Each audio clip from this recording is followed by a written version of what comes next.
नमस्कार. दिनांक 8 जानेवारी. कथेचं शीर्षक आहे दत्तदर्शन होईल.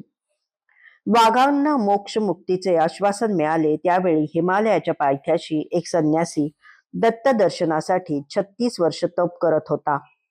दत्तदर्शन होत नसल्याने तो पूर्ण निराश झाला असता.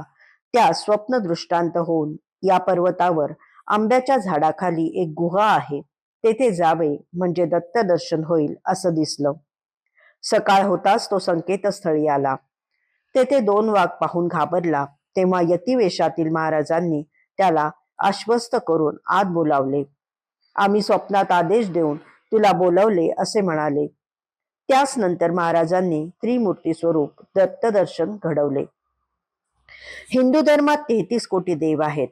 एवढ्या प्रचंड संख्येने देवांचे प्रकार पाहून इतर धर्मीय चेष्टा करीत असले तरी इतरांपेक्षा हिंदू धर्मच अधिक सहिष्णू आहे, तसा समन्वयवादी आहे. त्यामुळे ज्याच्या त्याच्या भावनेनुसार त्याला भावणारा देव हिंदू धर्माने आपल्यात सामावून घेतला आणि प्रत्येकास जागा दिली. असे असले तरी उच्च कोटीच्या विचारवंतांनी मात्र अद्वैतच मान्य केले असून ते अद्वैत निर्गुण निराकारच आहे. एकनाथांचा हा सर्व पसारा नाथ तो सर्वाहुनी न्यारा असे मानले आहे.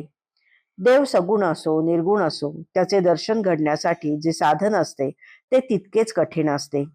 त्यासाठी देहदंड सोसावेच लागतात. मानसिक संघर्ष तीव्र करावा लागतो.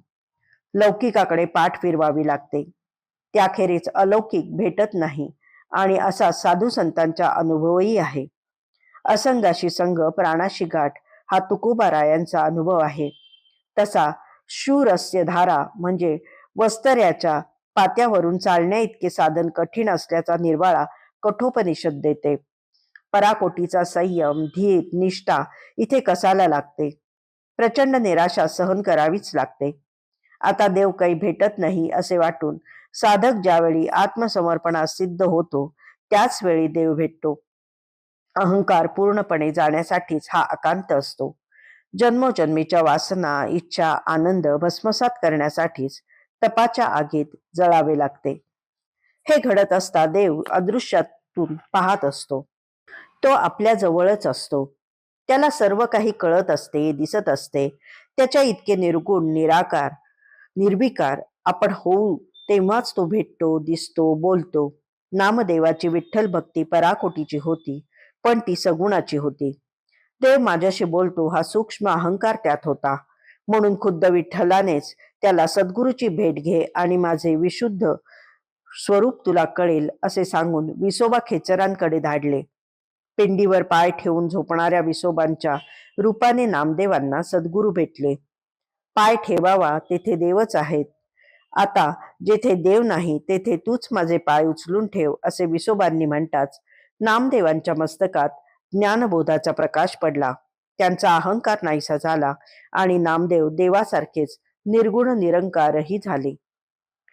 36 वर्ष तप करून हताश झालेल्या त्या संन्याशाला असाच अनुभव देऊन महाराजांनी दत्तदर्शन घडवले.